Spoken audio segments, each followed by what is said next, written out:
السلام علیکم ورحمۃ اللہ وبرکاتہ۔ احناف میڈیا سروسز سے آپ دیکھ رہے ہیں مرکز نیوز۔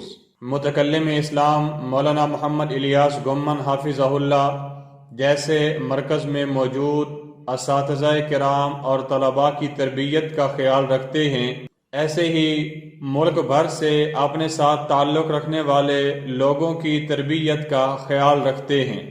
اسی سلسلہ میں مرکز اہل سنت والجماعت میں ہر سال سالانہ 2 روزہ خانقاہی اجتماع کا انعقاد کیا جاتا ہے، جس میں مرکز کے اساتذہ کرام اور مشائخ ملک بھر سے آنے والے لوگوں سے تربیتی گفتگو فرماتے ہیں۔ مرکز اہل سنت والجماعت میں 15واں سالانہ 2 روزہ خانقاہی اجتماع 21 فروری بروز بدھ ظہر کی نماز سے لے کر 22 فروری بروز جمعرات عصر کی نماز تک جاری رہا۔ سالانہ خانقاہی اجتماع میں کل 4 نشستیں ہوئیں، جن میں حضرت الشیخ حافظہ اللہ کے خلفاء اور مجازین بیعت نے مختلف عنوانات پر بیان فرمائے۔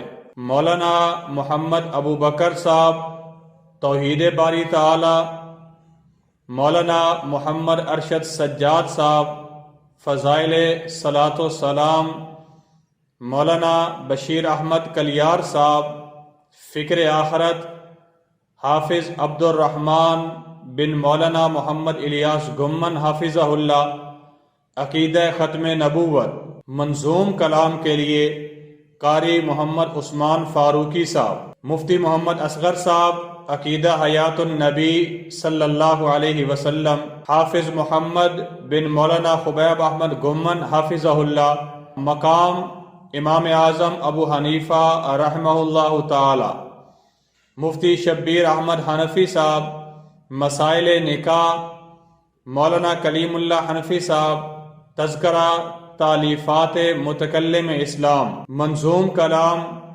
مولانا ضیاء الرحمن البازی، مفتی محمد عاطف حنفی صاحب عقیدہ ختم نبوت، مولانا محمد نواز الحذیفی صاحب ذکر اللہ کی اہمیت، مولانا محمد اشفاق ندیم صاحب علامات قیامت، مولانا خبیب احمد گمن صاحب حقوق العباد کی اہمیت۔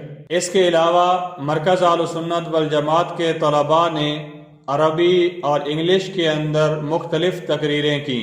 مولانا محمد الیاس نے عربی کے اندر تقریر کی، مولانا محمد عثمان رفیق صاحب نے انگلش میں تقریر کی، مولانا محمد سلیم ہزاروی صاحب نے اردو میں تقریر کی۔ بیانات کا سلسلہ مکمل ہونے کے بعد مرکز اہل سنت والجماعت اور شاخہائے مرکز اہل سنت والجماعت سے فارغ التحصیل علماء کرام اور حفاظ کرام کی دستار بندی کا عمل شروع ہوا۔